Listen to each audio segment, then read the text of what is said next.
Hi, Jerry Jenkins here talking about all things writing. So you want to write a memoir, but something holds you back. Maybe you're wondering if you're clear on what a memoir really is, as opposed to an autobiography. Or perhaps you're afraid no one will care what you have to say. Is your life really all that interesting? Will anyone be captivated by your story? Let's talk about all that and more in this brief video. And as always, be sure to stay with me all the way to the end to get a free bonus that'll help you go even deeper. I'll be giving you a character arc worksheet that novelists use to flesh out their characters, which might sound like a strange tool for a nonfiction memoirist, but you'll be amazed how it applies to the main character of a memoir too, and that's you. Through my blog at jerryjenkins.com and my private writing community, the Jerry Jenkins Writers Guild, I teach writers like you to write compelling stories, which you'll have to do in your memoir to hook an agent or an acquisitions editor's attention and ultimately hook your readers. Now, let me clear up something for you right off the bat, and that's the definition of a memoir. Too many writers think memoir is just a fancy literary term for an autobiography or that it's a shortened autobiography. It's neither. A memoir is a unique animal unto itself. Of course, it's autobiographical in nature because the stories in it will be anecdotes from your life. But ironically, your memoir is not really about you in the end. Yes, you heard that right. So what am I saying? An autobiography would be your life story from birth to the present. Your memoir, on the other hand, is really about the reader. Now, are you telling their story? No, you're telling yours. But your memoir must be theme-oriented, replete with stories from your life that buttress your theme. Now hear me, this is more than just semantics. How can a book based on your most pivotal life experiences be about the reader? Too many authors write memoirs because they believe their lives are so interesting that even strangers would enjoy a detailed account. Now, don't take that the wrong way. No doubt a lot about you is interesting. I hardly know anyone who doesn't have a story. Something interesting about them anyway. But unless you're a celebrity, a household name, most people beyond your family and friends aren't likely to care. So what do most people care about? Themselves and how your book benefits them. So in the end, your memoir, your theme, must be reader-oriented, focused on helping them. So what would that look like? Well, it's simple and it's basic. Your theme should be, in essence, here's who I once was and why I might have appeared to have little hope for a rewarding future. Here's what happened to me and what I learned from it, and here's who I am now. If you don't have a real-life character arc like that, something that includes universal truths and transferable principles, you don't likely have a memoir that benefits the reader more than it benefits you. If your memoir is just a recitation of your achievements, again, beyond your own orbit, sorry, but few people will care. So how does the memoir I describe benefit readers, most of whom will not be able to relate with you in detail? The theme is that a person can change or be changed, so no matter what your readers are enduring now, if you overcame the obstacles in your life, they can overcome the obstacles in theirs. Maybe you were the victim of child abuse, even sexual abuse. Or maybe you were orphaned, or maybe you were raised by an alcoholic parent. You had little hope, a bleak future. Most such victims tend to become what they most fear and continue that destructive cycle, but you grew and learned and changed. Now that said, resist the urge once the story is told to turn the spotlight on your readers and try to apply the principles to their lives. Admittedly, that's the point, the theme of your memoir, yes. But making the application for the reader is the biggest mistake most memoirists make. Stories well told that support your theme, that anyone can rise above their circumstances, make their own points, and readers will automatically apply them to their own situations without being preached at or taught. You might start with how bad things were once for you and how unlikely it was that you would escape your situation. Then rehearse the pivotal experiences in your life and the people important to your transformation, what you learned and how your life changed. Naturally, the more vivid your stories and the more dramatic your change, the more effective your memoir will be. In fiction, we call this character arc, but as you can see, it's just as important in a memoir. The point is reader takeaway. Colorful stories, well told, will drive home your theme in the most natural way, again, without your having to wax didactic or preach to the reader. So let's talk about what publishers want. Don't let anyone tell you that only a famous person can sell a memoir. Admittedly, the more famous the writer, the more curious readers might be about the banalities of their everyday life. I might even be curious about what J.K. Rowling or John Grisham have for breakfast. But that's not going to interest me about the average person. Your story will grab me if it includes what you've overcome. Hard, gritty, painful truth bears transferable principles, universal truths that apply broadly. That's what publishers want because that's what readers want. Deliver that, couched in entertaining, evocative, emotional anecdotes, and readers will not only stay with you to the last page, but they'll also recommend your memoir to others. Agents and editors tell me they love to discover such gems, the same way they love discovering the next great novelist. So let's get practical. Here are 5 steps to writing a powerful memoir. The first we've already covered. Settle on your theme and make sure it's reader-oriented, not you-oriented. Keep at the forefront of your mind as you write, "You're not alone. If I overcame this, you can overcome anything." I can read the memoir of someone of the opposite gender, for whom English is not her first language, someone of a different race and religion who lives halfway around the world from me. Yet if she writes of her love for her child or grandchild, it reaches me. Knowing or understanding or relating to nothing else about her, I understand and can relate to the love of family. Just remember not to preach. Tell your stories well and trust the reader to get the point. I often hear from wannabe memoirists that they're afraid to mine their pain deeply enough to tell the whole truth. Sorry, but if that's you, you may not be ready to write your memoir. The most powerful, effective memoirs get close to the bone and avoid glossing over the truth. Yes, it's hard to relive painful experiences, but you must feature those anecdotes from your life that support your theme. The more introspective and vulnerable you are, the more helpful your memoir will be. Create a list of the events in your life that deeply impacted you. These may include abuse, abandonment, illness, loss, divorce, you name it. And they don't all have to be negative. Include a significant graduation, a wedding, an unforgettable experience with a dear friend. Just make sure they affected you deeply and support your reader-first theme. Be sure to include pivotal people and the roles they played in making you the person you've become. You may have to change names so you don't get into legal trouble with those negative influences in your life. More on that later. Interview family and friends for different perspectives.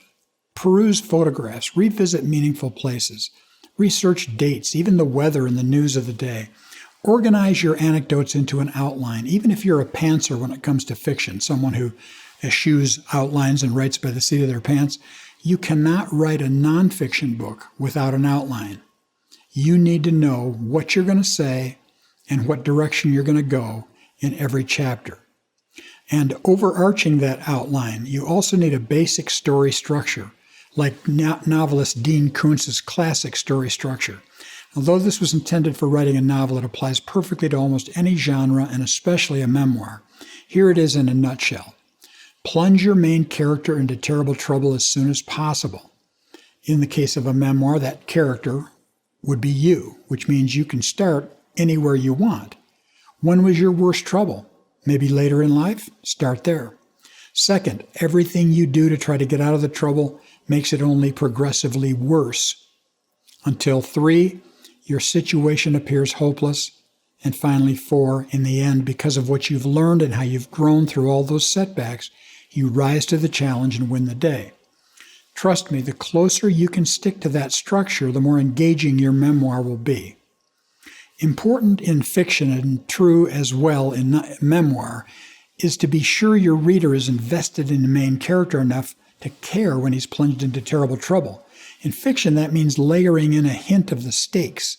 Is the main character a spouse, a parent, a child, Mistreated, scared, alone, isolated, suffered some loss? Establishing that quickly will invest your reader in the character, you. Try to limit your outline to a single page, then write a synopsis of a sentence or two for what each chapter will cover. Write this in the present tense, like, I enroll in college, only to find that whatever. And don't worry if you've forgotten the basics of classic outlining or have never felt comfortable with the concept. A list of sentences that synopsize your idea works just fine. And remember, your outline is a fluid document meant to serve you in your book. Play with it, rearrange it as you see fit, even during the writing. Okay, once you've outlined your memoir like a novel, write it like one too. It's as important in a memoir as it is in a novel to show and not just tell. Here's an example of what I mean. Telling. My father was a drunk who abused my mother and me. I was scared to death every time I heard him come in late at night. Showing. As soon as I heard the gravel crunch beneath the tires, I dove under the bed. I could tell by his footsteps whether Dad was sober and tired or loaded and looking for a fight.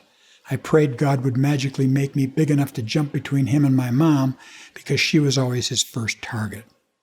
So use every trick in the novelist's arsenal to make each anecdote come to life. Dialogue, description, conflict, tension, pacing, everything.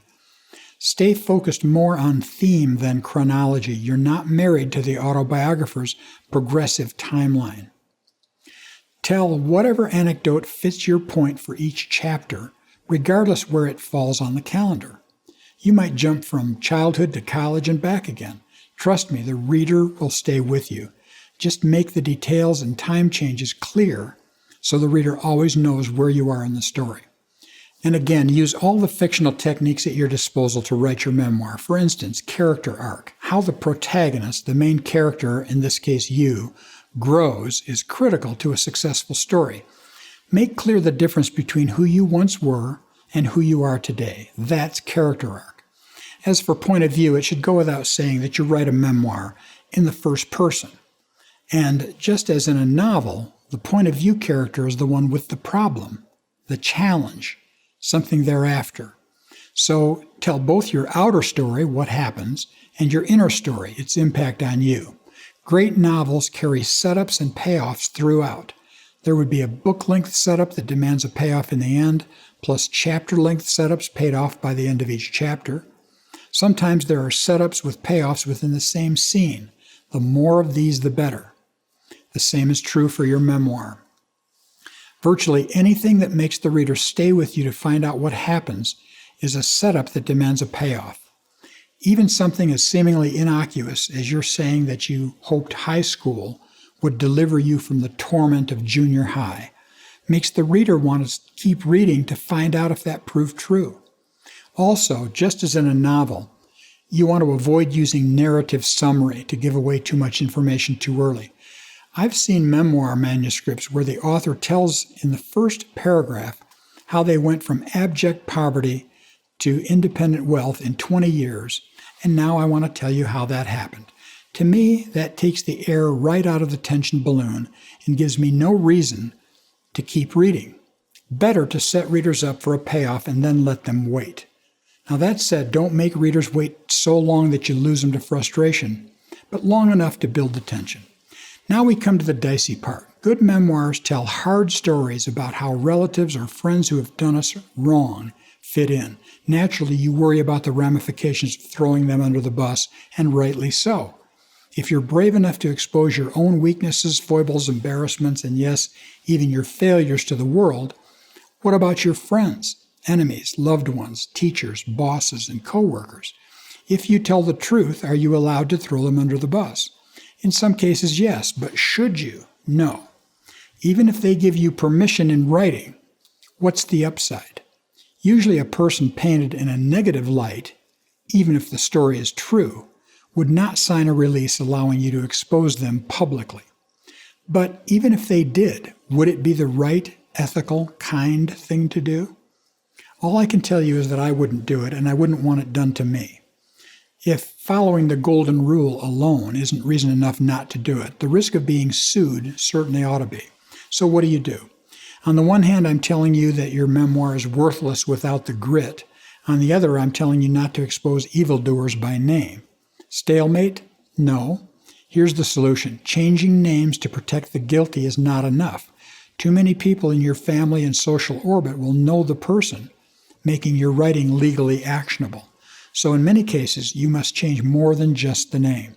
Change the location, change the year, change the gender.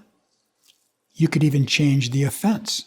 If your own father verbally abused you so painfully when you were 13 that you still suffer from the memory decades later, attribute it to a teacher and have it happen at an entirely different age. Now, is that considered lying in a nonfiction book? Not if you include a disclaimer up front that stipulates some names and details have been changed to protect identities. So no, don't throw anyone under the bus, but don't stop that bus. All right, I hope those 5 steps were helpful, but here's one last thing for you. Thoroughly immerse yourself in this genre before attempting to write in it. Here are some examples of great memoirs to read first, though be warned, some of these are graphic and must be read with your big kid pants on. Feel free to pause the video so you can jot these down. All Over But the Shoutin' by Rick Bragg, my favorite book ever. Cultivate by Laura Casey. A Movable Feast by Ernest Hemingway. Out of Africa by Karen Blixen. Angela's Ashes by Frank McCourt. Still Woman Enough by Loretta Lynn. Born Standing Up by Steve Martin. The Year of Magical Thinking by Joan Didion. This Boy's Life by Tobias Wolff. Molina by Benji Molina and Joan Ryan. Undone by Michelle Cachat. And Will the Circle Be Unbroken by Sean Dietrich. And now, to keep my promise to you for staying with me, I'm putting on the screen a link to that free resource, the Character Arc Worksheet. Just click on that link for your copy. And remember, if your life has been transformed, you may have the foundation for a memoir that can change other people's lives. Check back here for more writing tips, and I'll see you next time.